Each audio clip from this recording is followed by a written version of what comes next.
Good afternoon, ladies and gentlemen, and welcome to the 6th annual Big Idea Pitch Competition. My name is Dan Ficini, and I'm the Managing Director of Innovation DuPage, a business incubator and accelerator located in downtown Glen Ellen. We are excited to be in person today and to be live streamed from the campus of College of DuPage. In a few short minutes, 8 students from across DuPage County will be presenting their innovative business ideas and will be competing for the top prize of $5,000. This competition is an ongoing collaboration between Innovation DuPage and our founding partner, the College of DuPage. And so without further ado, I'm pleased to introduce the president of College of DuPage, Dr. Brian Caputo, for today's opening remarks. Dr. Caputo.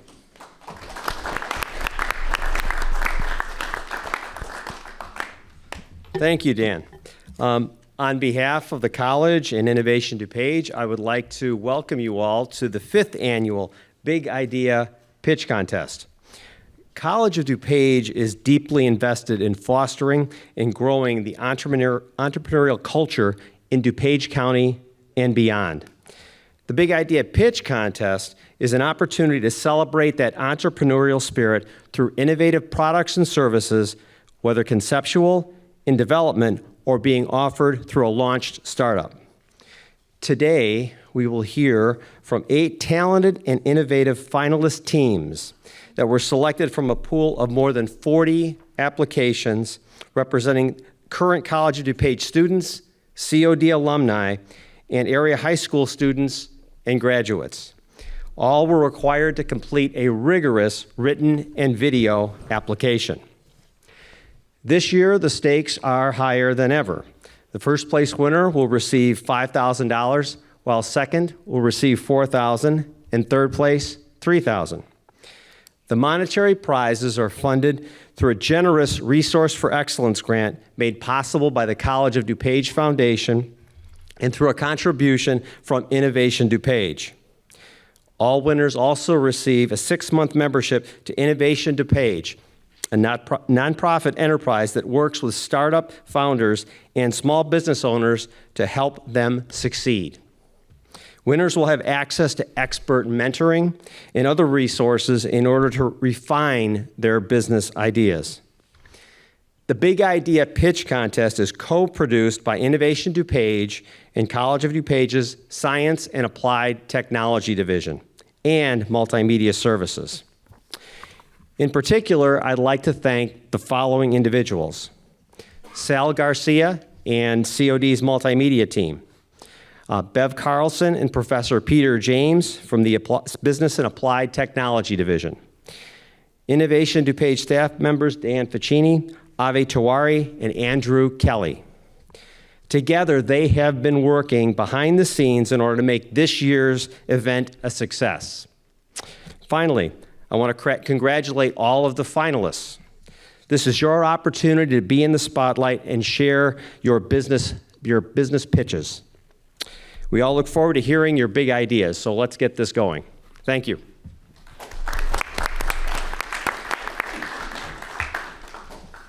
Thank you, Dr. Caputo.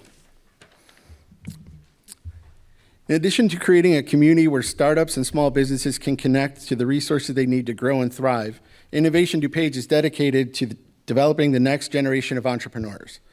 This year, Innovation DuPage is fortunate to have the generous support of the DuPage Foundation and the Permaseal Fund of the DuPage Foundation for our youth education initiatives. At this time, please welcome to the stage for program remarks the Vice President of Programs for the DuPage Foundation, Ms. Barb Stepaniak.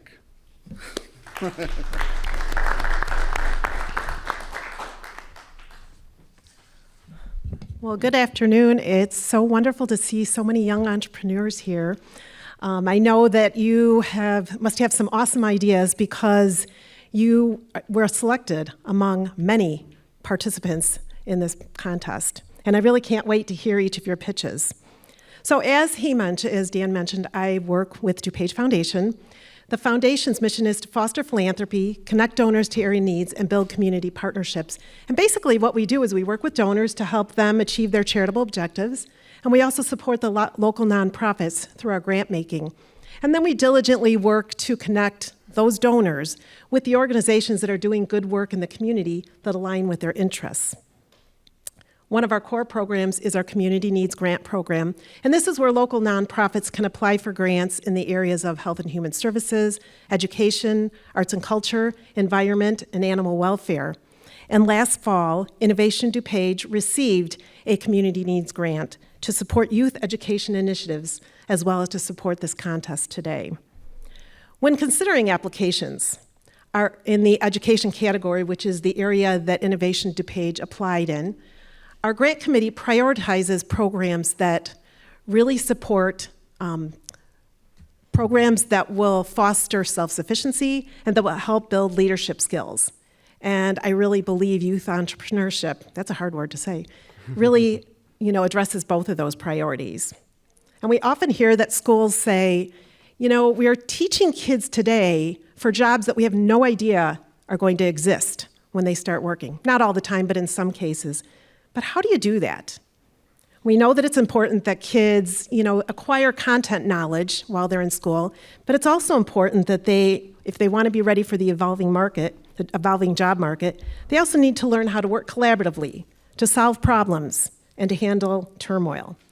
These are all core traits of an entrepreneur. And I think most business leaders would agree that these are skills that they highly value in their employees, and ones that really contribute to job success, which ultimately, leads to self-sufficiency. The Innovation DuPage program is a great way to encourage youth to research a creative idea, build a company, and present it to other business leaders. What a cool way to showcase your innovative idea. I have to share a story. Many years ago, my dad was an entrepreneur, and when I hear some of the things you're going to be pitching, this is going to sound really basic, but we had a problem. There's a problem. My family would travel all over the country. We towed a camper behind us, and my siblings and I sat in the back of a sedan. Well, it's kind of boring. Can't see out the window, my siblings can't see anything. So what do bored kids do? They poke each other, they complain, they annoy mom and dad. So my dad had to solve this problem. So what did he do? He built little car seats. And these are, they were all made out of wood. He painted them in this shiny gray. I can't believe I still remember that.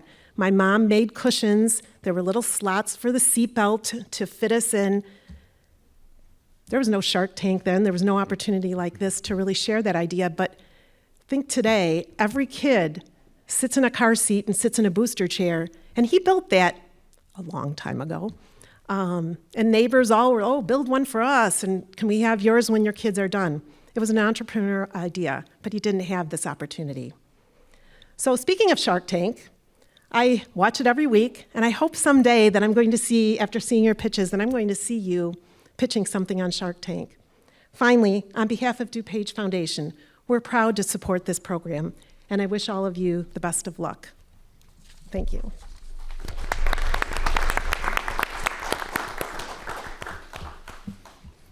Thank you, Barbara, and thanks so much to the DuPage Foundation for helping us make this program possible. And now it's my great pleasure to introduce our competition. Now it's my pleasure to get our competition started by introducing the Master of Ceremonies for today's event, Business and Entrepreneurship faculty with College of DuPage, Dr. Peter James.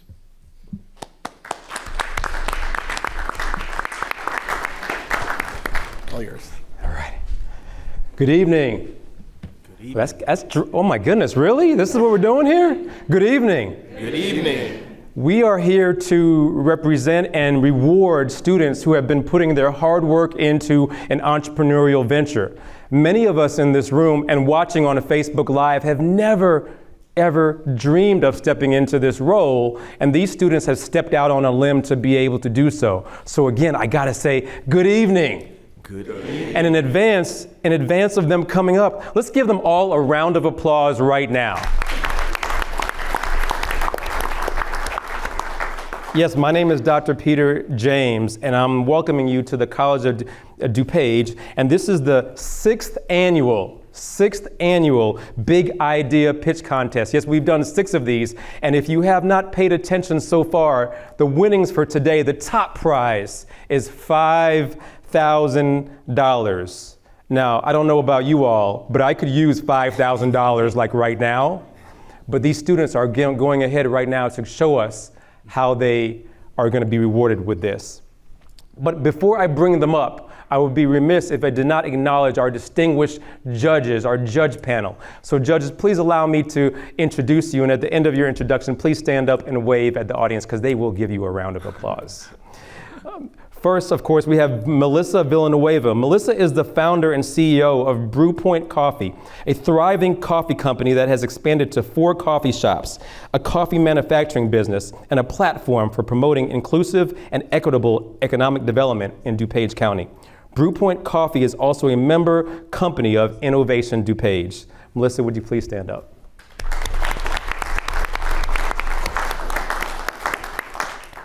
Our next judge is Nick Howard. Nick is the CEO of Bantix Technologies, LLC, a financial technology company that builds pricing and analytic tools for the futures and options market.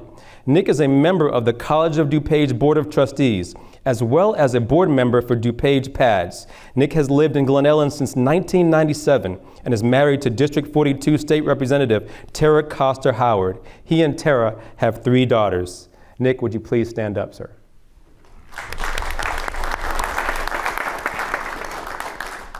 Our next judge is Dr. Theon Hill. Theon received his PhD from Purdue University and serves as co-director of the Center for Faith and Innovation at Wheaton College, where, in addition to his role as a professor, works to cultivate marketplace leaders and empower business owners to realize their visions for their companies. Theon, would you stand up, please?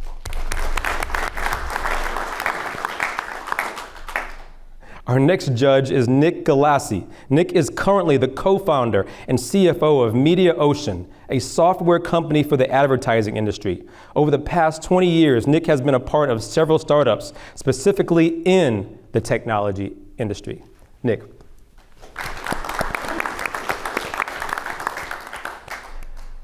Muna Ramadan. Muna is the Associate Vice President and Small Business Banker for Bank of America, where she helps small businesses with the community access working capital. Muna, good evening. Ladies and gentlemen, I do not envy the job of these distinguished judges, so they definitely deserve another round of applause in advance of their hard work.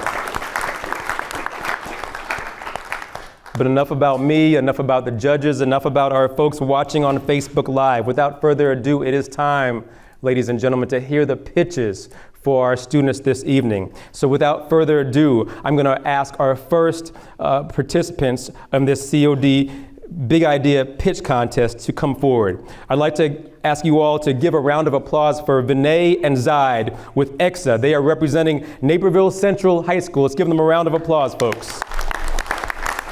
Mission slide.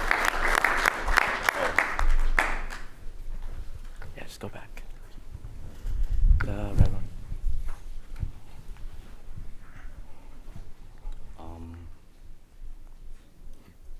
Hi, Ty. We'll start here. Okay, it's okay. All right. Okay. Ready to go. Okay. Hi. Oh, wait. Okay. Hi. We're EXA. My name is Vinay Narahari, and I'm the CEO. I'm Zaidian. I'm the Chief Operating Officer, and our mission is to redefine the way you train your grip. So let's first start off by asking ourselves, why would somebody even want to train their grip? Well, first, it could be used as a quick way to get a workout in. Imagine a business professional has 5 minutes to work out, and they can't go to the gym because the drive itself is longer than 5 minutes. So they pull out their grip strengthener, and they get a couple reps in to feel like they worked out. Next, it could be used for some sort of job. Gardening is a great example of this, as people of all ages, whether you're a teenager, an adult, or a senior citizen, might need to garden at some point in their lives. And some weeds are really tough to dig out and require a lot of grip and forearm strength, hence the use of a grip strengthener.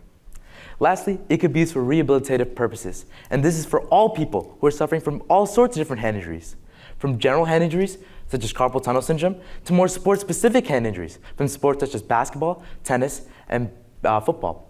And studies have shown that using a grip strengthener can actually mend the pain that's caused by these injuries. And all 3 of these types of people will be going to physical as well as occupational therapist offices to get their help. Now, let's take a look at some of the most popular products on the market today. First is the traditional grip strengthener, where you place it into your hands and you squeeze, practicing flex. Second, the finger stretcher, where you place your fingers into the holes and stretch outwards, practicing extension. Lastly, the grip ball, where you place it into your hands and squeeze, also practicing flex. And these products are just inefficient. First of all, you have to use all 3 of them just to get a decent grip and forearm workout, and when used one after the other, it's just not a good use of your time. Also, all 3 of these products either focus on the stretch or the flex of the grip and the forearm muscles and lack some key components to get you the most out of your grip and forearm workout. And also, if you go on Amazon right now, these are the first 4 products to pop up. And they're all isolated for one specific use. And all 4 of them really just have what design change to call themselves a unique product. And that's where our product, the Triflexa, is ready to disrupt the market as a triple threat solution to all your grip and forearm problems. The Triflexa combines all 3 of the products we mentioned before into one cohesive package so you can use all 3 of them at the same time. On top of that, we've added extra functionality to get you the most out of your grip and forearm workout. For example, it's not shown on this prototype here, but the grip ball is able to be rotated with tension nearly 360 degrees to train the mobility inside your wrist. And without mobility, there can never be strength. On top of that, we've added an eccentric motion to the grip strengthener, which will load and train the forearms where they're the weakest. And this is for you guys to go ahead and see. Now you know our product. Who do we intend on selling it to? Oh, because 25% of athletes suffer from hand injuries, as well as carpal tunnel syndrome. So they would go to find professional help and seek rehabilitation. With that said, we're selling to PTs, OTs, athletic trainers, and rehabilitative facilities, meaning we're going to sell to them business to business. Now let's take a look at our market size. Our total addressable market regarding the PT industry as a whole comes out to $50 billion. Our service addressable market targeting the greater Chicago area has an estimated value of $2 million. The PT industry's compound annual growth rate is 5.4%, meaning in the next 6 years, our total addressable market will increase by $25 billion. So how do we plan to use any potential pitch money that we may receive?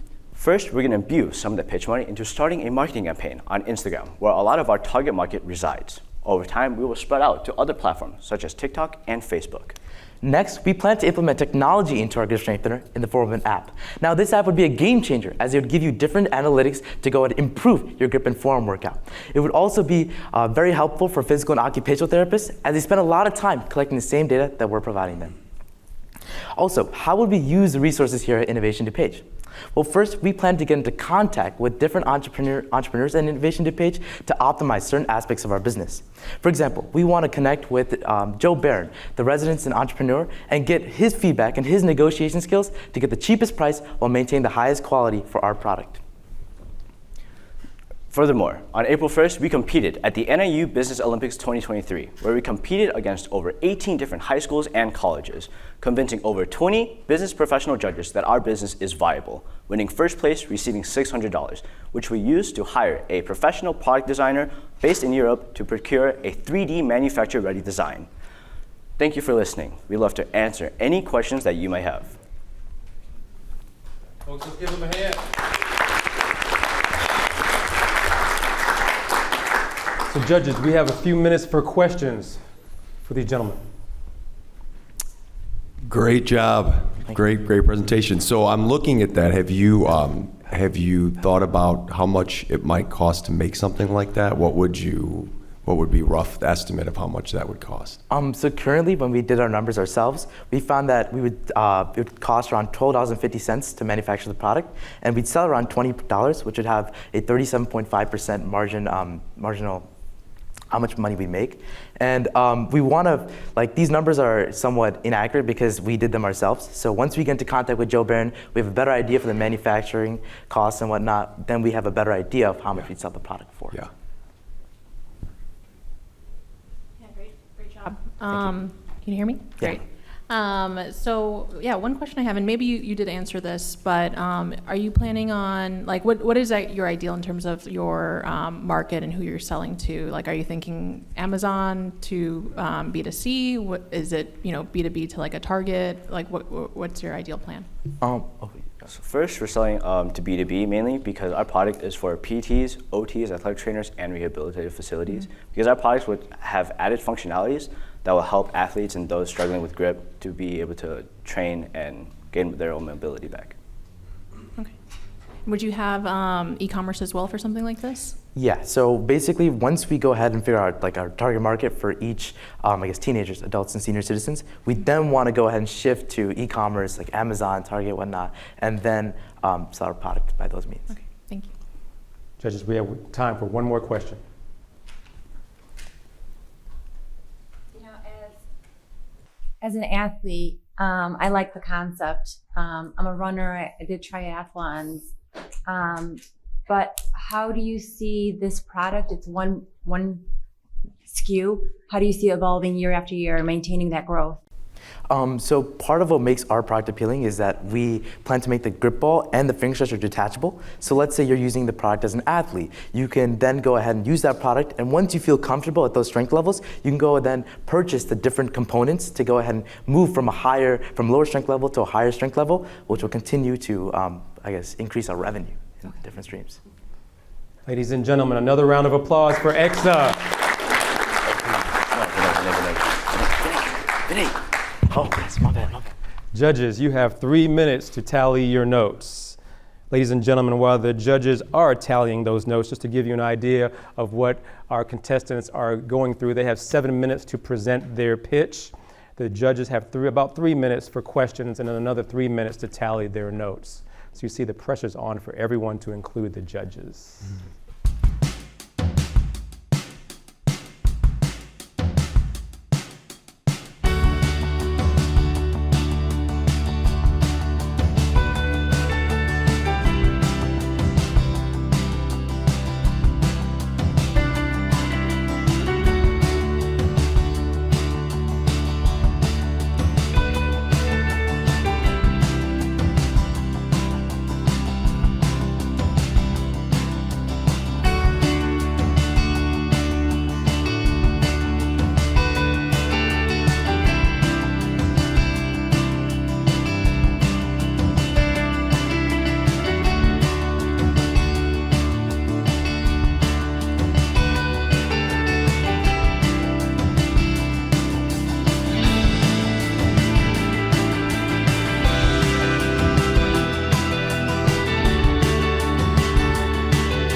The judges have finished tallying their notes, so we are ready for our next contestants.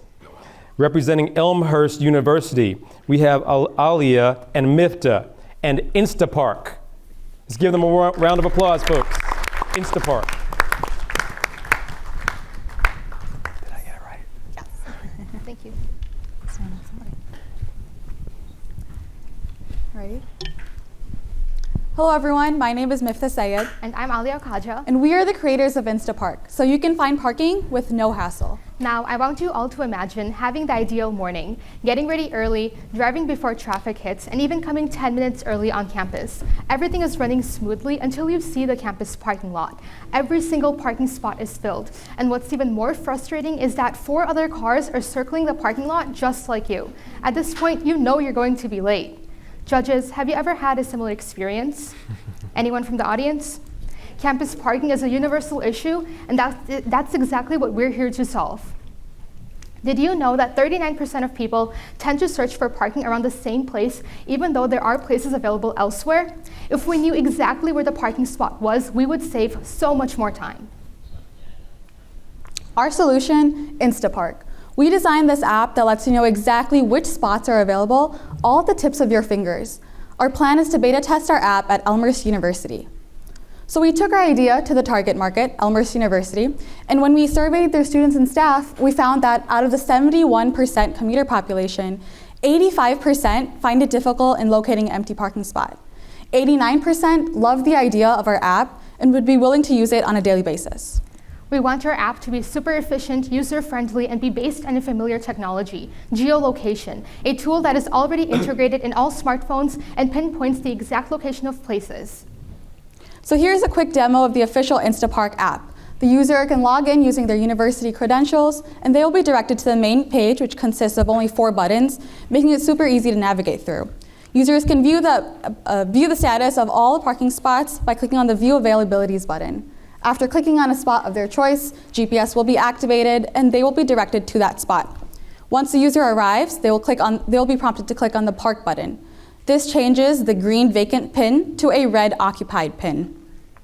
To remind the user to click on the Leave button, InstaPark will send out a notification once the user's smartphone returns to that parking spot after a period of time. InstaPark has a safety motion detection feature that prevents vehicle collisions. We also provide 24/7 tech support. InstaPark's first revenue stream comes from 3 packages, Basic, Pro, and Premium. The Basic package is $25K per year and allocates 1/3 of the existing parking lot as InstaPark lots. The Pro package is $50K annually and includes the use of 2/3 of the lot as well as a comprehensive branding experience for our college partners. The Premium package is $75K annually and allocates the entire parking lot. Once again, it is the colleges that will buy these packages, therefore allowing our users to access the app for free. From these packages, we estimate to earn $75K from our beta test at Elmhurst University and around $900 million once we expand nationwide. Our second revenue stream comes from advertisements that will be displayed directly on our app. And from this, we're estimating $37K from our beta test site at Elmhurst University and $31 million when we expand nationwide. When you invest in us, we invest in you. And that's why when colleges select the Premium package, we offer a 50-50 advertisement revenue sharing plan. So from our estimated $37K at Elmhurst University, our Elmhurst University will get back $18,000 of it. Our competitors use pricey parking sensors that are just not worth it. Parking sensors require hardware implementation, maintenance, and each cost over $2,000. When using these devices in each lot, this cost skyrockets. Upon contract with the college, InstaPark will meet with the security and marketing departments to ensure easy integration. Our platform will be monitored 24/7 to ensure accuracy and guarantee customer satisfaction. InstaPark is the ideal solution to the campus parking problem. We are the first of our kind to provide real-time data for a time-efficient parking experience, absolutely free for the user. So here's a quick look at the InstaPark team who make this app possible today. We've already met with Elmhurst University's President Troy, who is already approved of InstaPark. We've used seed money from previous competitions to initiate our app prototype, but winning this $5,000 today would allow us to move beyond prototyping and actually engage with professional app developers, engage with potential advertisers and potential colleges. InstaPark has a serious potential as a product that provides a long-standing customer-driven need. Thousands of students can finally find parking stress-free, so today we are asking you to help us in revolutionizing the campus parking experience. InstaPark, so you can finally get that instant parking. Thank you.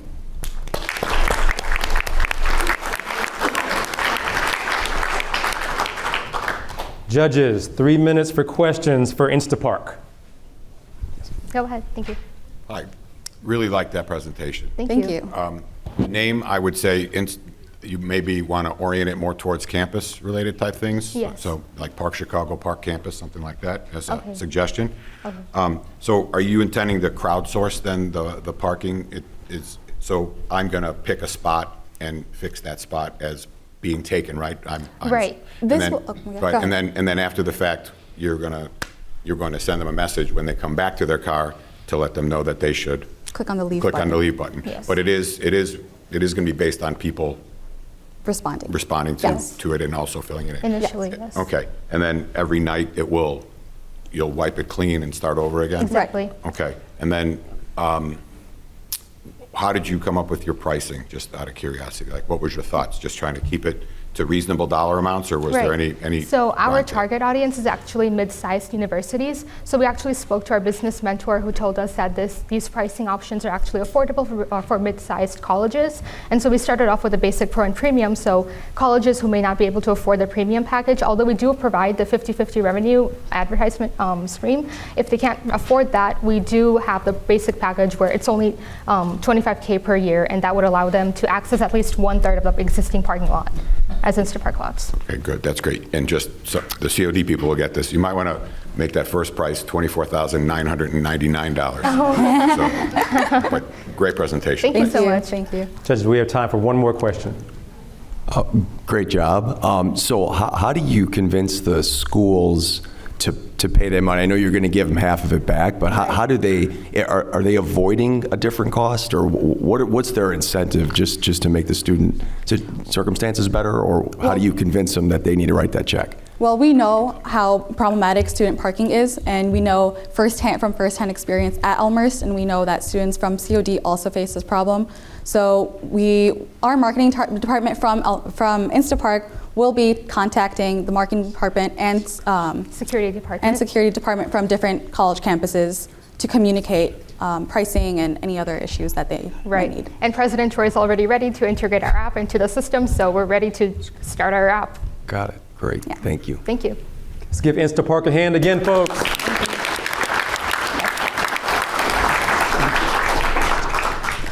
Judges, 3 minutes to tally your notes.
All righty, how's everybody doing out there? All right, are you loving it so far? Yeah. Because we're not done yet. Just want to make sure that you know that for sure. Hailing from Illinois Science and Math Academy, also known as IMSA, we have SignAll, Adi, and Soham. Let's give them a round of applause, folks.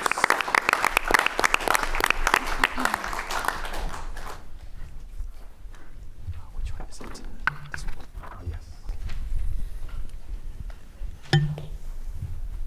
Imagine you don't know sign language, and someone comes up to you and starts communicating in sign language. You'd be flustered, and it's not your fault. There's a huge communication barrier with sign language, with over 70 million people relying on it to communicate, and less than 0.1% of people being able to communicate with them. This creates a huge communication barrier. Let's look at social situations, like mental health support groups or just social gatherings. These are places where verbal communication is vital. Then we have corporate, emergency, and healthcare situations where a communication barrier can be detrimental. There's really a need for a solution, and you can't afford to have an interpreter follow you around all day. So that's why I'm impressed to introduce SignAll. SignAll is a machine learning-based sign language translation and teaching platform. We use machine learning and a cloud-based infrastructure to achieve a model with over 98% accuracy. Our initial focus is on our Android and iOS app, which will have multimedia support and a clean aesthetic UI. Additionally, we will integrate a live learning platform that will make an impact on sign language literacy rates. So why don't you give us a quick demo? Here's a local demonstration of how SignAll works on the back end. So as you can see in that lower right corner, the characters of the word dog are being successfully translated from the input. So once this video is done, you can move on. So we get the output dog there. So how does it work on the back end? We've implemented a simple 3-step process on SignAll's back end. First, we take input from the user through a multitude of channels. This is then sent to a cloud-based machine learning model hosted on AWS. The model will make a prediction with upwards of 98% accuracy and return a character back to the user as output. This can then be exported through a multitude of methods such as SMS, social media, or even text-to-speech software. So let's take a look at SignAll's competitors. Currently, we've identified 2 main competitors, Ace ASL and Signer. As you can see, both of our competitors are nowhere near as developed as SignAll or have the feature set provided by SignAll. Additionally, both of our competitors are platform dependent, while SignAll is hosted on both iOS and Android, allowing us to connect to more users. Speaking of users, let's go to Adi to talk about our market size. Our global market for SignAll is $7.6 billion, with a 60-40 split between translation and learning of sign language. The US market follows a similar trend and is valued at $1.2 billion. The Illinois market, which will be our initial focus, is valued at $100 million, and our market acquisition goal is $10 million within our first 8 fiscal quarters. So how will we do this? Let's talk revenue.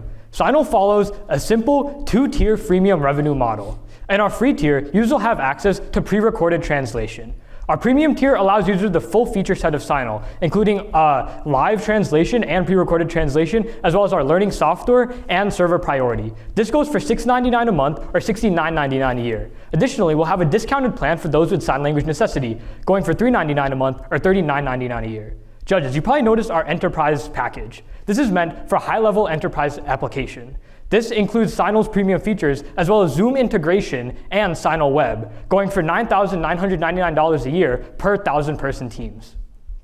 Here's a quick roadmap for SignAll. From now to June, we'll focus on optimizing our model, and then we'll focus on fleshing out our app. Then we'll focus on our public beta release, and we'll get feedback from that for our full September release. Then we'll begin scaling into the corporate setting. Let's talk about why we're here. As already mentioned, funding is a key resource for the development of SignAll. This is because it will allow us to invest in the necessary cloud computing infrastructure to host SignAll on. Currently, we're estimating that within the first 2 quarters of our launch, we'll be spending about $500 on server space. However, as our market size grows, this price will exponentially increase. Additionally, we need funding to cover the overhead of developing SignAll into a fully fleshed out app that's accessible to all types of users. Finally, we want to invest in a marketing campaign, primarily done through Google AdSense. Also, we'll run ads on social media platforms such as Instagram and Twitter. All three of our founders are IMSA sophomores, and we've been instilled the values of social entrepreneurship. Seeing the problems faced by the specially abled community, we were inspired to make this change. Thank you for listening.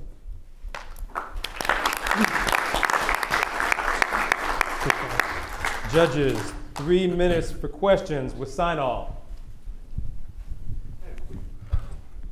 If I can ask a quick question, there's been a lot of concern about the security issues related like facial recognition software. So do you all perceive any security concerns with your software, and what are you doing to mitigate those concerns?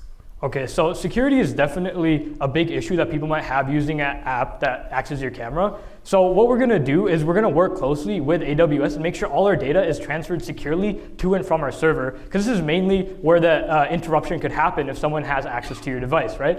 Also, we are not harvesting any data. We're not taking data into consideration when developing SignAll. We do plan on doing more in-depth gesture recognition, but this is not being trained from the user's interaction with the app. It's going to be trained on our own data sets made by us. So this ensures that the users are just using the app, nothing more. We're not taking any data from them into consideration.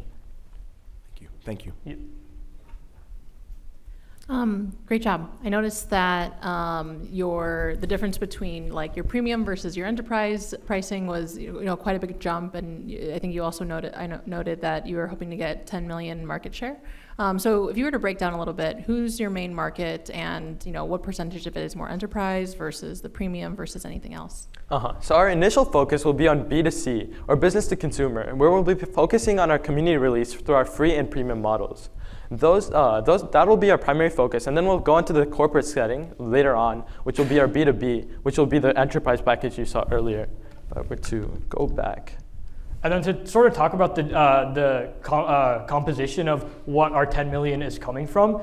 So currently we're planning on doing a lot of the premium package itself, where this is going to be mostly customers using it. But we're also going to do maybe, obviously the enterprise, you mentioned that price is a lot higher. So even if we don't have a lot of businesses paying for it, if we say we have like maybe 10 or 15 businesses, we're still getting a pretty good share of that revenue. And we're also going to be planning to market to about 50 to 60,000 people with our premium package primarily within our first 8 to 10 quarters of launch. Okay, thank you. And are you guys coding the app, all three of you? Okay, and then you mentioned that you're, in one of your slides, that Illinois would be your focus initially. That's for your enterprise solution, correct? Because that's who you can locally contact. I mean, the app itself goes on the App Store in either location, and you really don't have a geographic hindrance there at all, right? So I mean, you'll put it up there and let it fly, and then your enterprise will be contact locally. Is that how you're seeing it? That initial Illinois focus is actually on marketing and communicating with local ASL and sign language communities. So that's where our primary focus lies. The app will be live to the entirety of the world through the App Store, obviously, but our initial marketing focus will just be in Illinois. Okay. Thank you.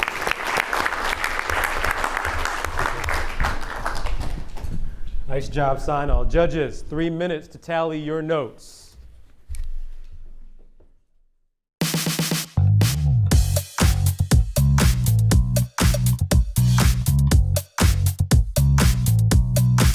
Good morning, everyone, and welcome to the Maker Market.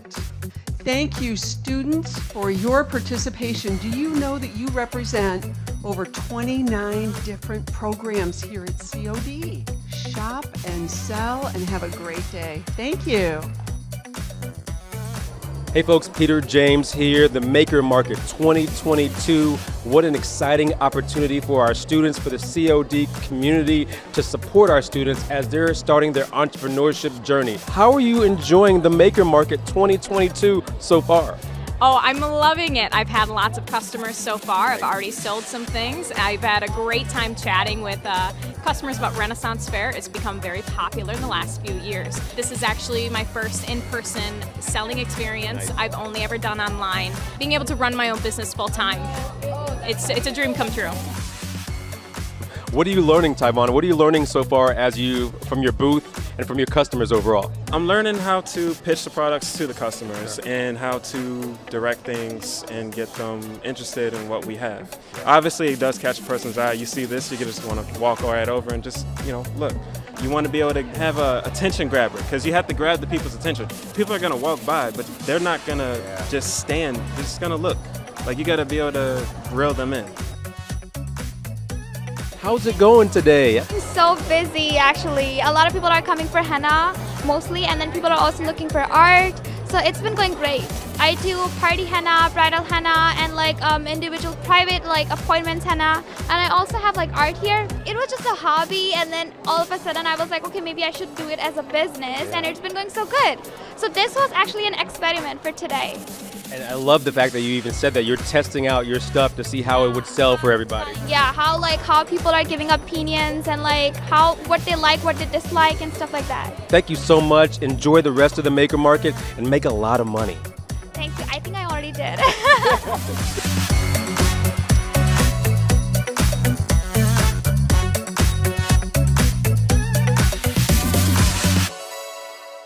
Folks, we are back.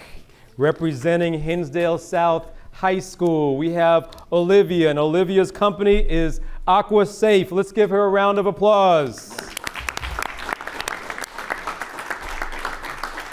Thank you. Hi everyone, today I'll be introducing to you Aqua Safe. If you're a parent, you know you'd want to do anything for your child. And all it takes is just 1 second for them to wander off and something bad could happen to them. In this case, a drowning accident. It's actually very fitting I'm talking to you all today about drowning prevention because the month of May is Drowning Prevention Awareness Month. In the US alone, there are 3,960 fatal unintentional drownings each year according to the CDC. And drowning remains the #1 cause of death for children under the age of 5 years old. That's why I created Aqua Safe. Aqua Safe is a 2-in-1 product that consists of a child bracelet and a parent bracelet. The child bracelet sends direct vibration alerts to the parent bracelet once your child falls into the water. Both bracelets are rubber, so they're waterproof. They also include long-lasting battery. The child's bracelet also includes a safety belt to snap on so that it could actually stay onto the child's wrist and not just fall off easily. Right now, we want to offer 2 different sizes for the child's bracelet, a 5-inch size and a 6.5-inch size with also adjustable straps. We also offer different designs for the child's bracelet so that your child actually wants to wear the bracelet. But for the parent's bracelet, we only offer either black or white to keep it a classy and simple color for the bracelets. So behind the product. The child's bracelet contains an Arduino water sensor and small pressure transmitter, while the parent's bracelet contains an Arduino Gemma and vibration motor. So how this works is that once the water is being sensed on the child's bracelet, so if your child falls into the water, that will send an alert to the pressure transmitter. If the pressure transmitter reaches higher than 10 psi, that will send an alert to the vibration motor on the parent's bracelet, vibrating it for about 2 minutes straight. Because I'm saying 10 psi, that's because that's the pressure of a pool or an ocean. So if your child's just running through a sprinkler, for example, or running their hands underwater, that will not send an alert to the parent's bracelet. Our target audience are adults with young children. However, they could also be caregivers, nannies, babysitters, or also grandparents who just want to take that extra step in ensuring their child's safety. They are family-based. They could be homeowners with pools, or they could just visit bodies of water very frequently, like pools, oceans, etc. As of 2018, the global market was $94 billion for the child safety market. And this market is only ever increasing ever since, which is why this place is a great market to be in. One set in classic colors, which means the blue Aqua Safe color for the child's bracelet, or either of the parent bracelet colors, that costs $99. However, if you want a design for the child's bracelet, that will cost $120. The cost of production is around $40 to $50, and we do want to ensure that 50% of our profit is donated to drowning prevention organizations. As far as our revenue stream, we will get the revenue stream from our products themselves, but we will also market other companies onto our website to get extra revenue. And then as far as our marketing plan, we want to market on all social media platforms, especially Facebook, since Facebook is the most prominent platform used amongst young adults today. And then we also want to market this product on parenting sites because we do realize that these young adults will be looking on those sites first for their child's safety.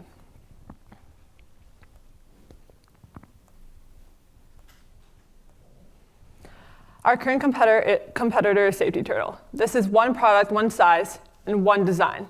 Our product offers many designs, many sizes, and ours is cheaper by around $60. And in the future, we want to expand our sizes to possibly bigger sizes for adults who also need care. And we want to expand to other different ranges like pet products as well. So this will be a great way to expand our product. And then a little bit about myself. I'm 17 years old. I go to Hinsdale South High School, and I'm a senior there currently. For the next 4 years, I'll be attending the University of Chicago. And as far as what I would do with this money if I'd win, I'd either buy a patent for the product, or I would buy the domain for my website, because I do have a website currently, but it's under a third-party domain, so I'd buy the website for that too. Thank you.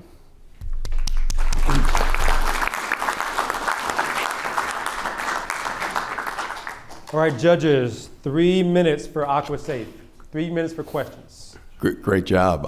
So the technology, just a couple of things. So what's the distance? How far do I have to be to the child? So you'd be, the range is around half a mile, so you could be half a mile away. Other than that, then it will start like lagging and you won't be able to get that same connection, but only half a mile away so And it's far. going to vibrate on Yes. my wrist it's if the child gets submerged. So Yeah. if they're swimming or something, then it's not really effective. It's more they went into a body of water they weren't supposed Yeah, to. and the only reason like for this bracelet is to just be alerted if the child falls into the water, because for young children who can't swim, that's the biggest problem, especially if they don't even know how to swim and can't even float. So I just wanted to communicate that issue for the parents' bracelet. Great, thank you.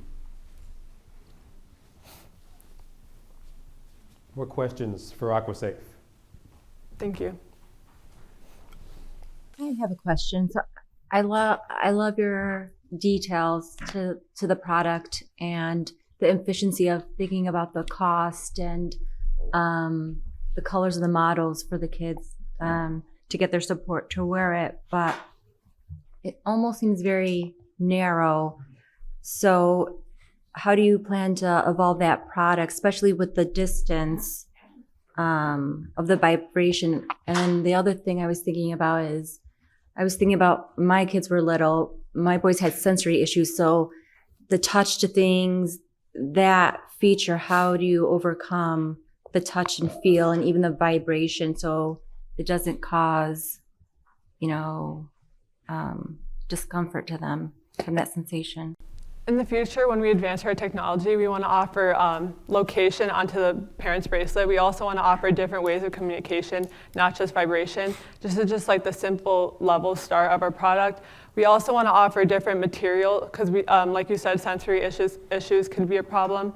We also want to expand this product to not just only children, other adults as well who need care too, or it could also be for pets as well. With the pets, would it be like a collar? It would be a collar, Okay. yes. Yeah, it wouldn't be a bracelet. All right, folks, let's give AquaSafe another hand. Thank you. Judges, 3 minutes to tally your notes.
Alrighty, folks, I don't know about you, but I'm amazed at some of these pitches. It's going way over my head, but I'm sure there's more about that as well. Representing Illinois Science and Math Academy, again, IMSA, we have Nithya, representing Terraclu. Let's give her a hand, folks.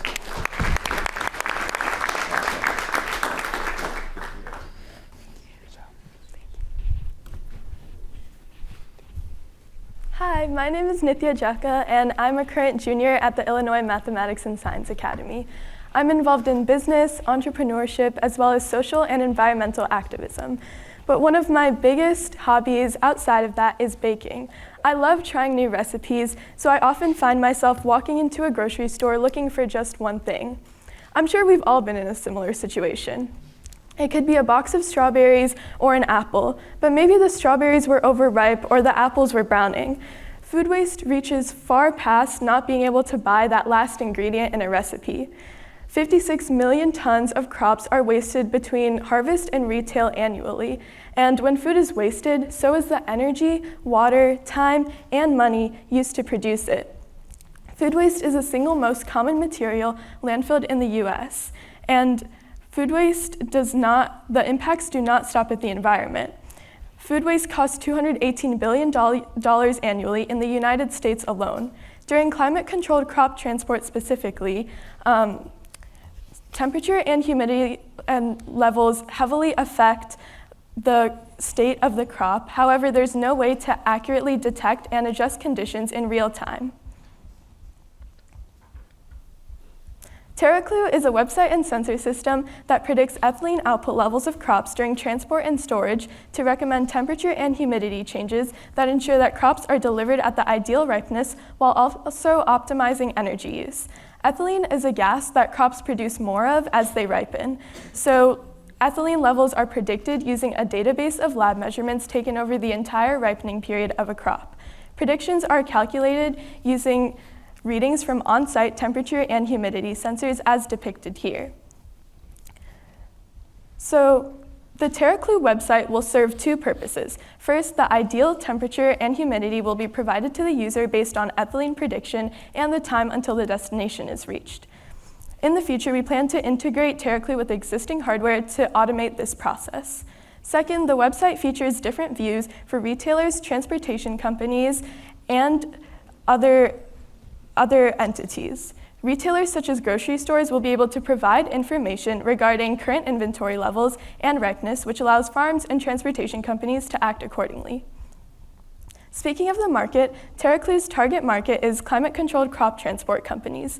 Executives at one such company, Cargill, have validated the expected positive impact of Terraclu on the environment and transportation companies, farms, and retailers. Terraclu can be implemented in climate-controlled storage facilities, restaurant fridges, and even homes. Terraclu's revenue model includes a flat hardware cost and a subscription-based website for each stakeholder. Final costs will be based on personalized consulting.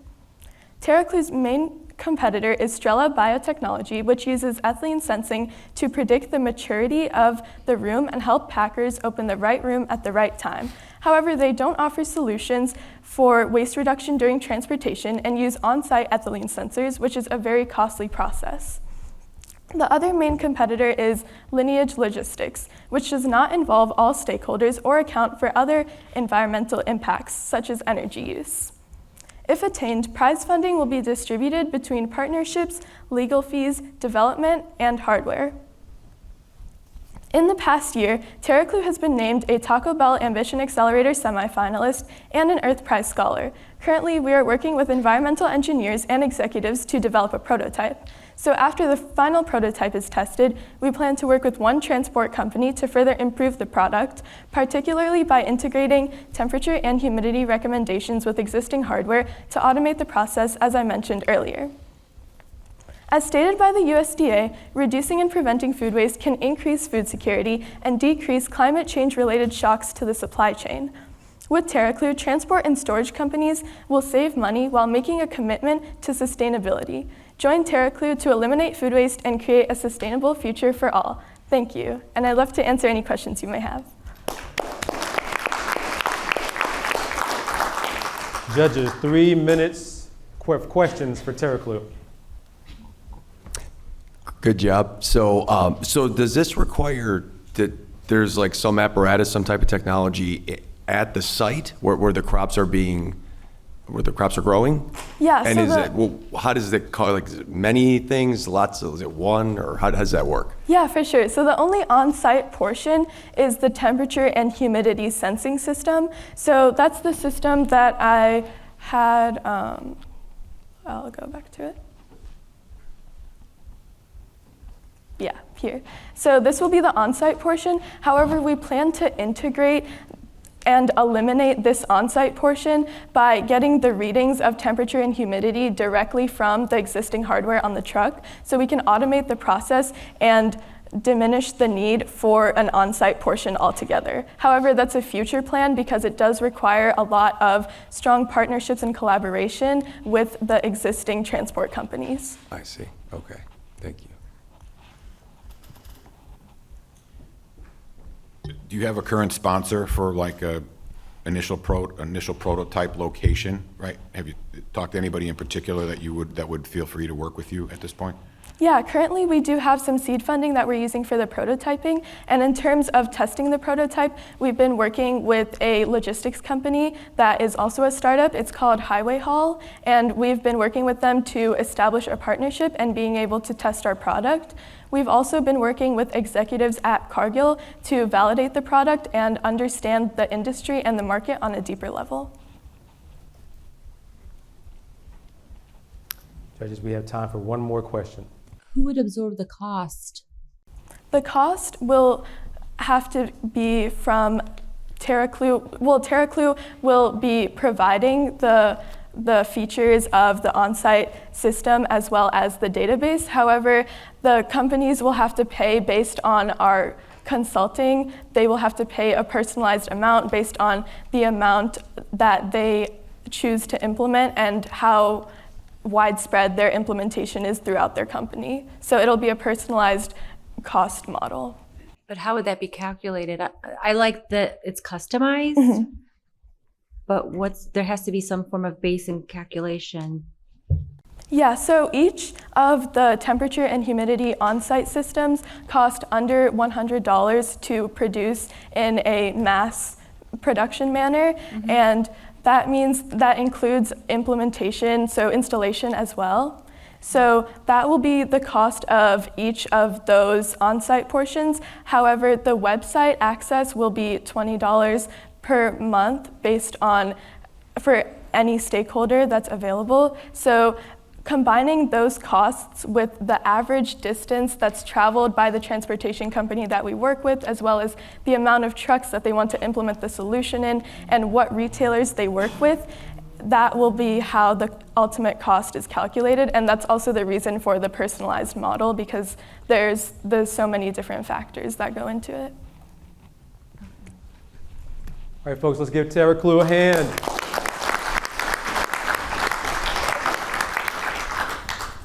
Judges, 3 minutes to tally your notes for Terraclu.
Getting down to the wire with 3 contestants left, 3 pitches left. Are you all still hanging in there with me? Yeah. All right, just gotta make sure. I gotta check the pulse of the audience ever so often to make sure you all are good. Okay. Without further ado, let's bring up Vision Architect Optics, representing the College of DuPage. Let's give a round of applause for Daniel.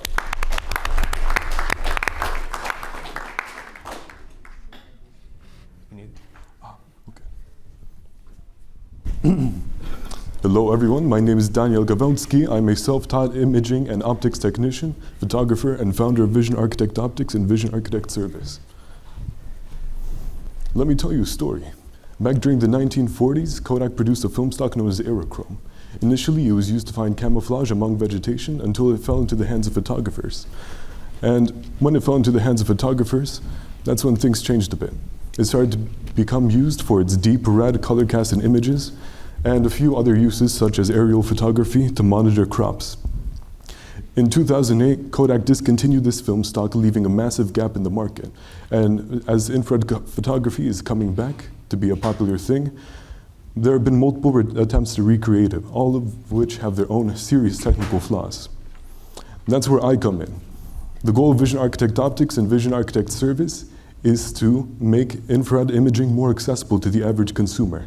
This is by lowering the cost of entry, by lowering the cost of products and services related to infrared imaging, and that gets rid of the price barrier needed to enter in infrared imaging market. How this works, Avi, is that it's done through this process called infrared conversion. And this process is when a camera is modified by taking out a piece of glass that blocks infrared light, allowing a camera to see infrared light. Now this has many utilities, but one of which is to be used with the aerochrome infrared film stock. Now, blue piece of glass that one of the judges is holding is what is put on front of the camera to recreate the aerochrome film stock. And this is done and this is a piece of coated glass that is made specifically to block specific colors of both infrared and visible light to allow a faithful recreation of the official Kodak aerochrome film stock. My current competition is a company named Kalari Vision. They currently have market hegemony in the infrared conversion market. They make $7 million in revenue, and they're prohibitively expensive, both their services and their filters. Along with that, their aerochrome filter has a wide variety of technical flaws, as seen in the image to the right, where there is absolutely no red in that image. My competitive leverage. So what I do is I reduce the cost of both the product and service by 60%. Making the service $270 for infrared conversion and $120 for the filter. Now what this does is it allows many more people to enter the market. The current market size is $41.5 million, increasing by 8% a year. And along with that, we hope to capture 10% of the market within a matter of just a few years. Now, as for viability, judges, you may be questioning the viability of this business, but judges, you don't need to question it. Let me tell you why. In 2022, Vision Architect Service has made $20,000 in revenue and accrued $8,000 in filter inventory. Along with that, this was done with only $10,000 in seed funding, self-investment. Here's how you can help, judges. So this business is not flawless. And along with that, I need some funding. So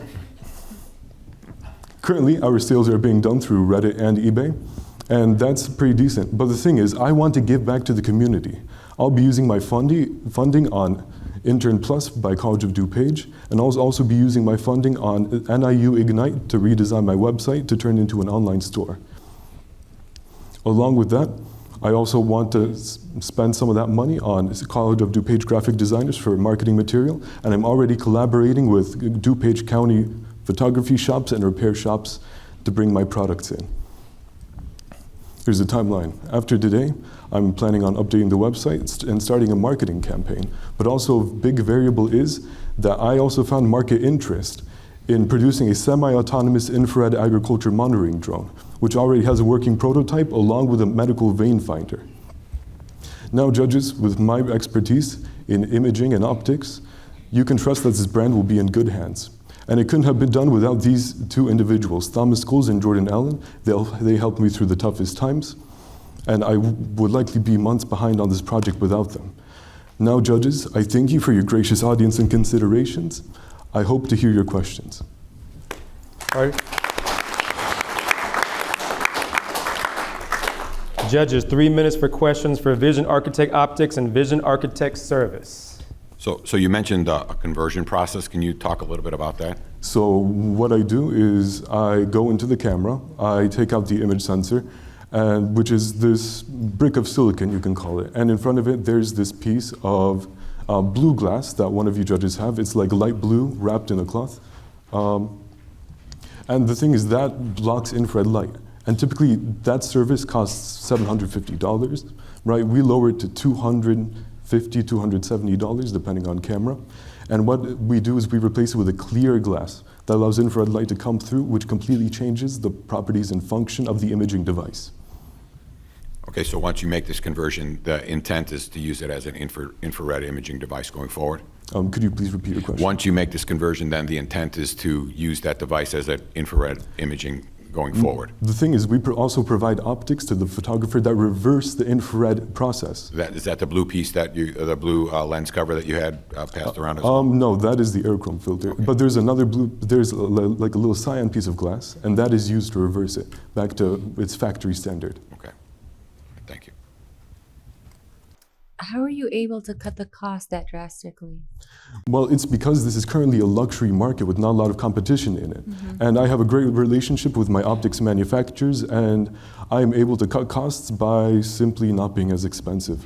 The reality is they are using materials that no one actually needs to use, and they use it purely for purposes of marketing. So they can make significantly more money. But Vision Architect Optics and Vision Architect Service are currently undercutting the market by using more general materials that work perfectly okay, but have no practical effect or negative effect on the imaging. To piggyback on that, so what is your cost per item? Oh, I apologize. I meant to mention it during my presentation. The cost is $40 in materials for either a conversion or the aerochrome filter. But if you're getting it, I'm guessing from one facility? Yes. And are you their primary customer? No, I'm not. Okay. And how would they manage their other workload? Because you're relying on one manufacturer. What if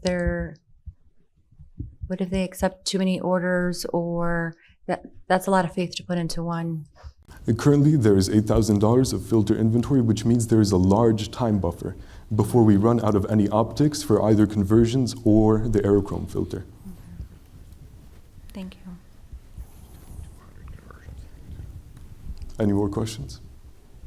Folks, let's give a round of applause for Daniel of Vision Architect Optics and Vision Architect Service.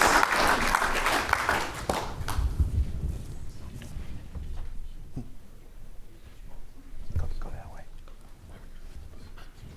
Judges, 3 minutes.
Alrighty, folks, our next contestant representing the College of DuPage, Calvin and AmpPost. Let's give them a hand, folks.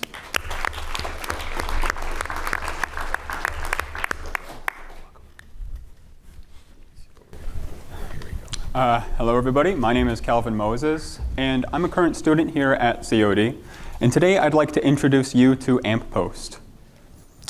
So electric vehicles are becoming more popular than ever, and they're making up a larger percentage of the new vehicles sold each year.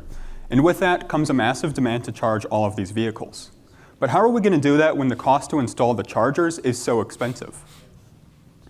A lot of work needs to be done to install these chargers, including a site review, obtaining the necessary permits, digging through dirt and concrete, laying down the cables themselves, and then refilling those holes again.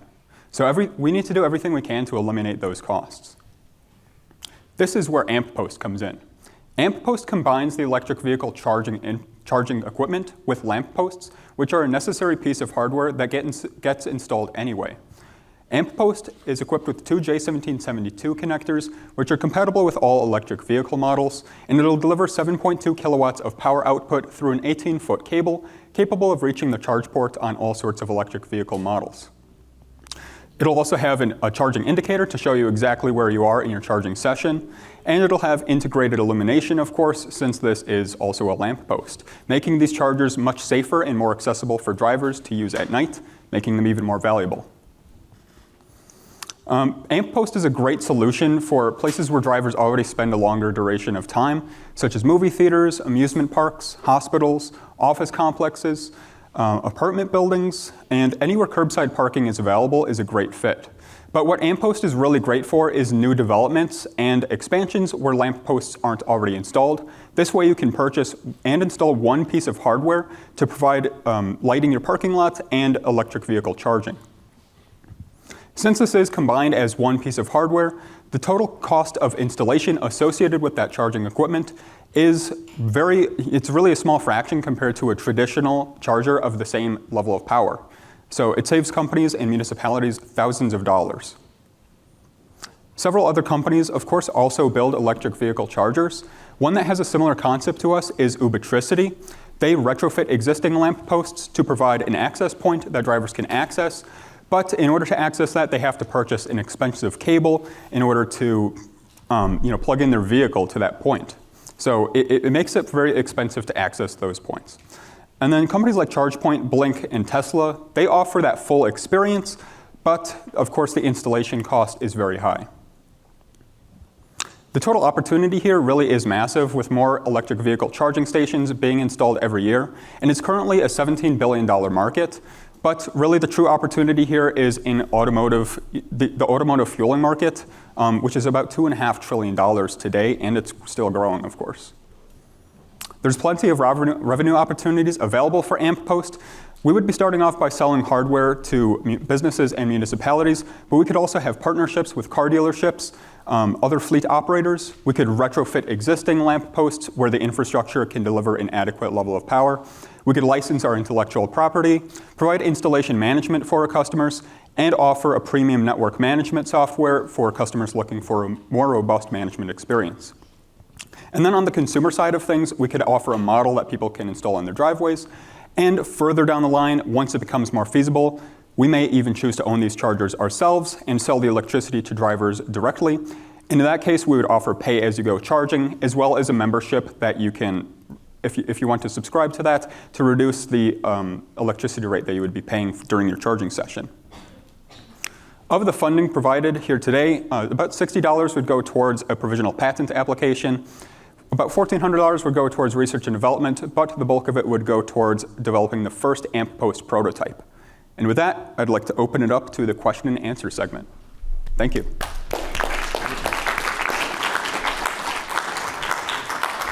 Judges, 3 minutes for questions for AmpPost.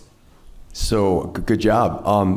What I'm not totally sure about is typically with lamp posts, who owns those? So who's the ultimate customer? Who would have to pay you to install that? So it would be the property owner, essentially. If it was like a governmental property, like for a municipality, it would be them that would be purchasing the hardware. That is where we would be starting off. We would be selling the hardware to these customers who would then go on to own it. And they would have full control over the electricity prices that they provide For example, they could provide it for free if they wanted to lure in customers or provide that to residents, or they could generate revenue off of their lampposts. So they'd have an initial outlay to purchase it, and then they would have this recurring revenue stream? Yep, that's right. Okay. Thank you. Is there any hurdles with that in terms of, I would assume that it's mostly government that owns majority of lampposts, or do you have an idea of the breakdown of who owns most lampposts? Yeah, so if it's like a parking lot of a Yeah. business, then I would That's imagine them. the business would be the owner of those. Mhm. This is really a great fit for parking lots, really, but curbside parking, that would be under the municipality's control if it's along a street. But yeah, that's who would be responsible for those costs. That makes sense. And the pain point that I noticed really is like the building piece, right? In terms of just breaking through the concrete or whatever else and Yeah. installing the electric. So can you tell me the difference between what it would look like to add this to an existing lamppost versus installing it directly as someone's installing a lamppost? Yeah, so if you're doing a retrofit, you're kind of limited by that interior volume. So Ubitricity, that one competitor that I mentioned, they only have a port, so you need to purchase this cable, which essentially has all of the hardware on that cable. So that costs close to $1,000, I believe. So those are pretty expensive. It essentially shifts all of those hardware costs over to the drivers. So every single driver that needs to access that needs to basically provide all of that hardware themselves right then and there. You're also limited by that existing infrastructure that was really only built to handle a couple light bulbs. So those are a fairly low power option. And adding that making the infrastructure a bit more powerful to handle electric vehicle charging of this power level is not that much more costly, just because most of those costs are associated with the labor and trenching and all of that. Is a part of the product the ability for, let's say it is a parking lot owner to charge and upcharge to the customer so they can do it all on the AmpPost platform? Yeah, we would essentially provide the software for you, and you would be able to have control over the pricing, all of those aspects of it. Who would be responsible for any ongoing maintenance related to the lamppost software? At first, that would be the customers. They would be responsible for installing these pieces of hardware and providing the maintenance. Although later on, if you're subscribed to an installation management program, then we would be handling all of those costs ourselves. Thank you. All right, folks, let's give a round of applause for AmpPost. Judges, you have 3 minutes to tally your notes.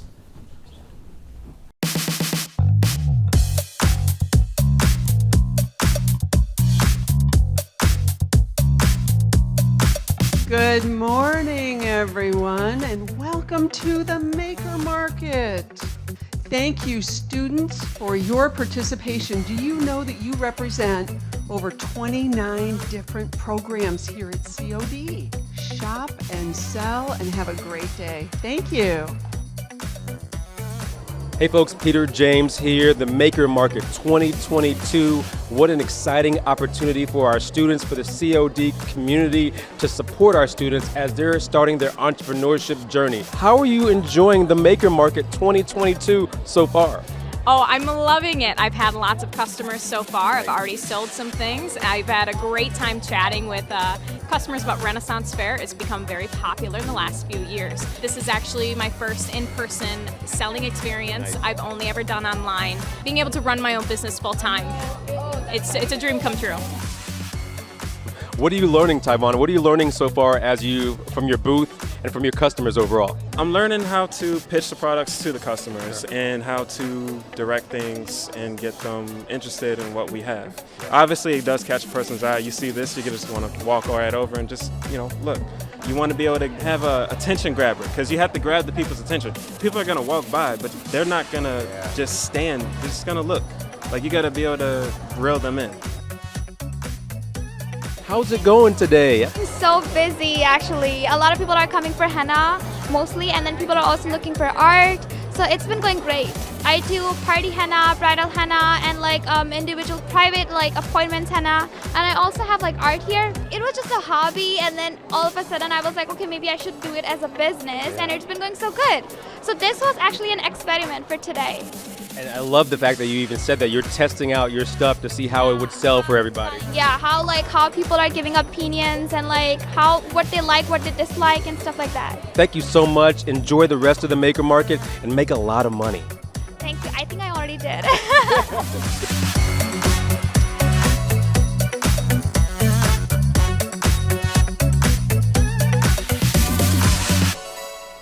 All right, folks, you have made it through 7 pitches.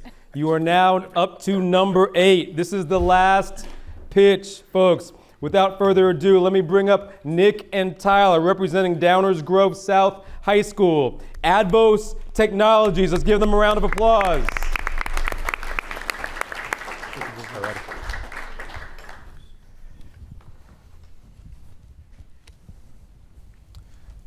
Hello everyone, today we'll be presenting to you our company, AmpPost.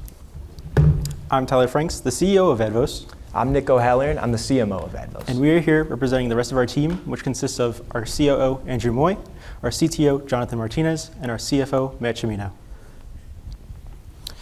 Our AmpPost team is here today to solve the problem of littering, specifically focusing on public workspaces, university campuses, and high school cafeterias. A survey we conducted found that 72% of students and teachers said that there was insufficient access to waste bins in public areas. This is terrible, as littering is not only harmful to the environment, but also can spread parasites, diseases, and viruses, and not only through indirect contact as one might think. It can also do this through indirect contact via animals and insects. Additionally, it's estimated by Keep America Beautiful that educational institutions spend $241 million annually due to littering. So how do we solve this problem? Our solution to this problem is the AmpPost robot, the easiest access to a garbage can than ever before. The process is very efficient. You will press a button on your table once you finish your lunch, and it will call up a robot, and the robot will have a garbage can attached, and the robot will come to you once you signal that button, and then after you press the button, you can simply dispose your trash into the robot. And then once you're done, the robot will go back on its way either to another table on its route or back to its home-based destination. And our impact. Littering at our school has dropped 83% since the implementation of our robot. Our robot not only fills the void in the lack of access to trash cans, it navigates through the lunchroom and incentivizes people to throw away their garbage because of its convenience as well as its entertainment factor to have the robot drive right up to you. Our students have reported feeling less distracted and having a significantly better working environment since the rapid rate of a clean space that we have, as well as CMG staff has reported significantly more time to work on other areas of campus since they don't have to stay in the lunchroom and clean up the trash. For our business model, our product not only solves the problem of littering in schools, but also generates profit through our advanced technology and self-driving advertising. We're creating a robot with 4 LCD screens on the side that allows businesses to promote themselves on the 4 sides of the robot. With over 3,000 students being at Downers Grove South daily, that's a massive potential audience that can see the robot's advertisements throughout the day. We would charge companies about $4 an advertisement a day, or 20 per week, for them to be able to promote their advertisements on the sides of our robot in 30-second increments. With the 4 screens in the 30-second increments, we could produce up to 480 advertisements per hour on our robot. For the second portion of our business model is subscriptions and leases. Schools would be able to have 2 options to afford the robot. They would either have a subscription renting plan where they would purchase the robot for $20 a month, or we would have a lease plan where the robot would cost about $1,500 for the school and pay a security deposit, and then we could keep mass producing the robots out, and they would pay the security deposit. And if they keep that robot protected, after a year, they'll get all their money back and virtually get the robot for free. And then the third aspect would be the school spirit, and schools would be able to customize the robot, have their own colors on it and own designs. So how much can we truly make off these advertisements? Well, the total market of public high schools in America is over $500 million. And you narrow that down to Illinois, it's still $30 million. And if we were to sell 1 robot to every public high school in DuPage County, could be just shy of $1 million, with each robot producing $28,000.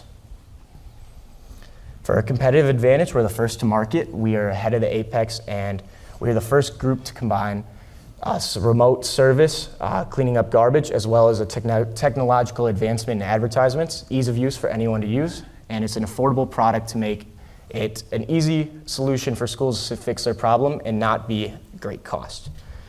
And for our progress, we've been prototyping and testing the robot in our school, and we have been collecting data on things that we want to improve with the efficiencies of the robot.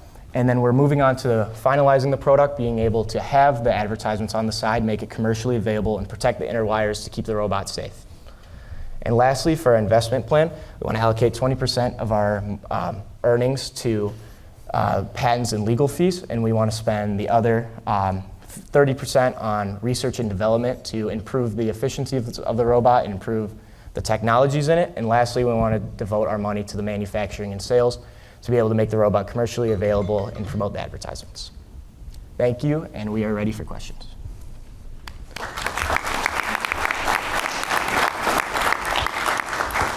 So you guys have a prototype already? We do. It's currently at our school. Where's the video? We want to see it work. So we had it ready, and we had it ready to show for today, but we had a transportation issue getting it here last minute that kind of messed up our presentation. But we had it all ready. We were going to have a visual to show you the robot. But Video would have been fine, especially if it's working already. And the thing to think about on your ads is an idea, QR codes for the businesses that are registered on there, and coupons, and makes it worth their while to advertise. But a good job. Thanks very much. I love the idea of, cleaning the earth, making things efficient. I love the concept, even down to the investment plan. But as a banker, I'm going to put my little banker hat on. The ownership of 5 of you guys, how is that going to be structured? Because realistically, when I'm looking at P&Ls and money divvied up, how is your salary going to be taken from it? And then how are you, all 5 of you guys, going to agree as you evolve? So how does everyone's role play and their commitment to this investment plan? 'Cause there's a lot of you guys, that's 5. That's 20% ownership, unless someone is the main controlling operator. So we do all have 20% ownership. We're all pitching in pretty much the same amount. For the original robot that we built, we all pitched in the exact same amount. And it's the plan going forward that we would all keep investing the same amount and keep getting around the same amount. And I love that, but to pay you back, what portion are each one of you individually going to take? Because that's a good chunk of salary back to you guys that takes away from that investment plan. Oh, we plan on this being sort of non-for-profit, okay. So that we don't really take money as business owners. It more goes to the school. Unless we could become, $1 billion per year, then we would start sort of coming on. Which, as a startup, we're not really looking to take money currently for ourselves. just mainly focused on solving the problem of litter in the schools. Yes. So it'd be more of a nonprofit. Okay. You have a prototype. Do you have a kind of a guess ballpark? Like, it sounds like a very cool product, very sophisticated. How expensive would this be to make? So currently, for a very basic prototype that works and it's a proof of concept, it's around $1,200 to make. Okay. Just that. We're planning on, for research and development, $1,500, or around 30% of our investment will go into buying higher-end sensors, testing them around, playing with them, seeing how they work, and seeing what we like and don't like, and really making that robot as efficient as possible and trying to get that price down, because that is also with that prototype. That dollar amount can be brought down with mass production. Yeah, and at $1,200 initial investment, with all your advertising, you could pay that back over 6 months, 9 months, a year. Definitely. Yeah, great. Thank you. All right, folks, let's give another round of applause for AmpPost Technology. Judges, 3 minutes to tally your notes. 1 mile final. Right turn westbound approved. Runway 2 right. Clear for takeoff.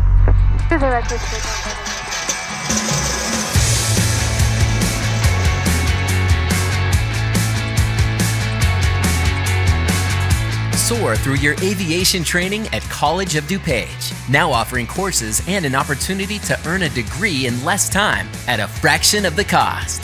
It's an Associates in Aviation Management. There are two separate tracks of the program. One is for people who want to go ahead and get all of their pilot credentials, so one day they could be a professional pilot. And the other is for people that have a genuine interest in aviation and either don't know exactly what they want to do in aviation or know very much what they want to do in aviation, and it's not flying airplanes. Students learn aircraft operations, flight instruction, federal aviation regulations, aviation safety principles, aviation meteorology, and more. This in-person program allows for one-on-one interactions with experienced FAA instructors and hands-on training both in and out of the classroom. So very early on in the program, in your first semester, there was one of the courses you're required to take involves the flight simulator that we have here on the COD campus in Glen Ellen.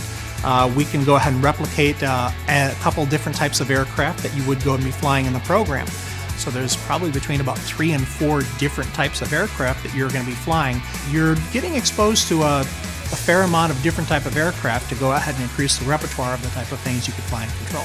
You're flying the simulator in the first semester, and every semester after that, one of the courses you're taking, you are actually flying the airplane. Partnering with the Illinois Aviation Academy, the College of DuPage Aviation Program exposes future pilots to an extensive amount of flight training. Students who choose the flight track of the program will have the ability to earn their FAA-appointed pilot certification in just 2 years. All the flying is taking place out of the West Chicago DuPage Airport. It is a towered airport. It's a controlled airport, but there's lots of traffic going in and out of there. Doing your flight training out of an airport like that does a really good job of preparing you for what you're going to encounter once you go ahead and get to the professional pilot stage of your training. That's one huge advantage to our program. Aviation is expensive, but the type of program that we've created is one of the least expensive collegiate aviation programs in the country. Flying an airplane is fantastic. It's a pretty good office view. It's a pretty good classroom view. It's a pretty neat way to go ahead and spend your time in college saying, I got to go fly later today, so I'll see you later. Learn more about the aviation program at College of DuPage and get your career off the ground. Future pilots, prepare for takeoff.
minute is near, just to say that.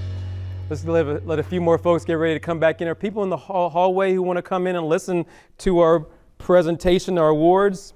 Before we dive on into the awards, the first, second, and third place, I'd like to acknowledge just a few people who have made this all possible. First and foremost, I would like to acknowledge our multimedia crew, our folks in the back and our folks in the cameras. Let's give them all a round of applause.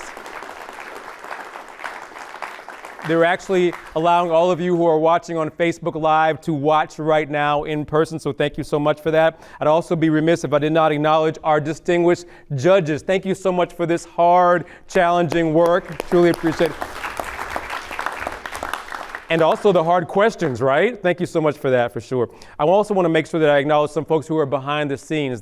They are Bev Carlson, Julie Kanzik, Andrew Kelly, and Avi Tawari. Avi, thank you so much. All of you, let's give them a round of applause also. They are the individuals who are behind the scenes putting this all together from months back as well. Last but not least, let's make sure that we give all of our finalists a round of applause, folks. I have to say, this started out with 38 entries. It whittled down to 8 finalists. And if you notice, they all brought today what their problem was and how they were solving it, and who their customers, ideal customers were, and their competition, and if there was actually an opportunity in the marketplace for all of this. So that's a lot of hard work, and many of us could not do it. Many people in society cannot step into their shoes. So again, another round of applause for these finalists. All right, I would like 3 individuals to come to the stage. 2 are already up here. Number 1 is our Dean of Business and Applied Technologies, Chris Fay. Chris, good evening. Good to see you. We have already on stage our Managing Director of Innovation DuPage, Dan Ficini. Dan, how are you? Good.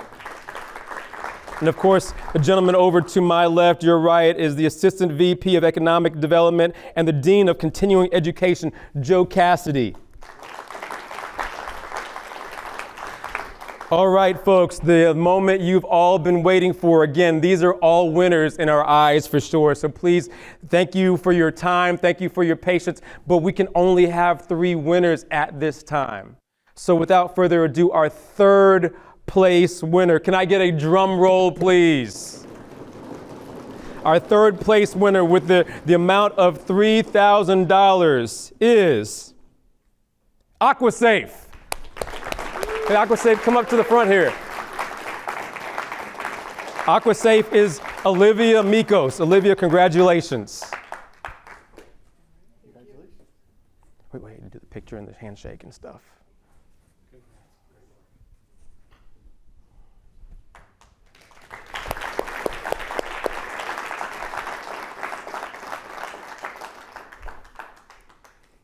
All righty. Congratulations. Our second place winner. That winner has won $4,000. The winner of second place is, drum roll please, AmpPost. Let's give AmpPost a hand. AmpPost is Calvin Moses. Congratulations.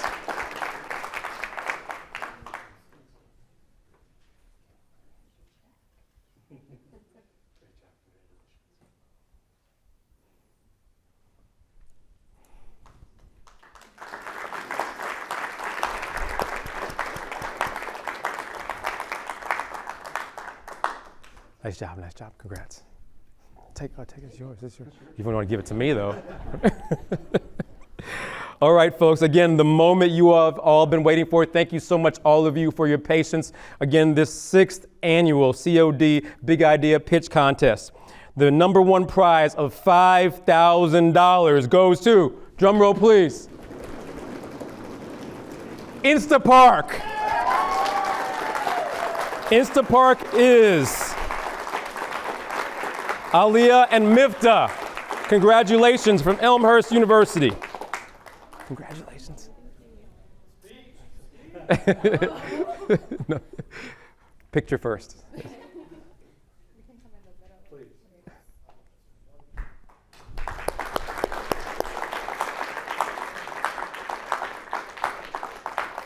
And then what we would like is all the contestants to come up and get a picture. But before they do that, also I'll have Joe Cassidy come up and close us out. Thank you all again.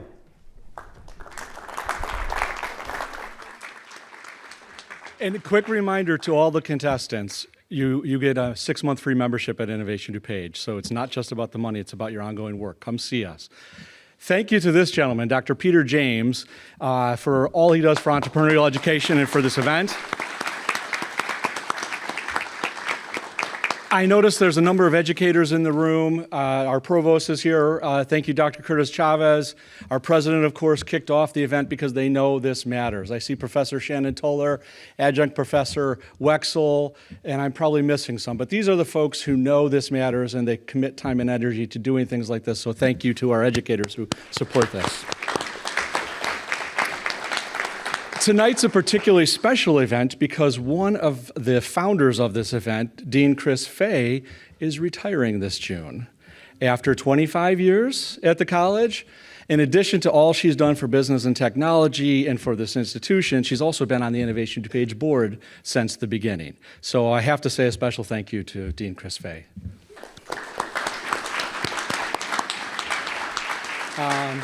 Any final thoughts? Okay, if we could get our contestants back up here, please. Bring your checks, and everyone, all of you, please come on up. And then also thanks to our partners. I see Patrick from Elmhurst University and Bruce Fisher. Am I missing anyone else from any of our educational partners? Oh, and we have members too. We have Dennis from Gotivation. We have Lance from Audit Master Pro. Anand is a new member. I think Joe Barron. I see Joe Barron from Gray Matters Games. The people I'm pointing out, if you haven't met those folks, go meet them. These are entrepreneurs who are a few years ahead of you, most of them, but they're here because they know what you're doing is so important, and they're there as a resource for all of you. So thank you to our members and our total community. And Peter, can we get you back into the photos as well? Oh, no.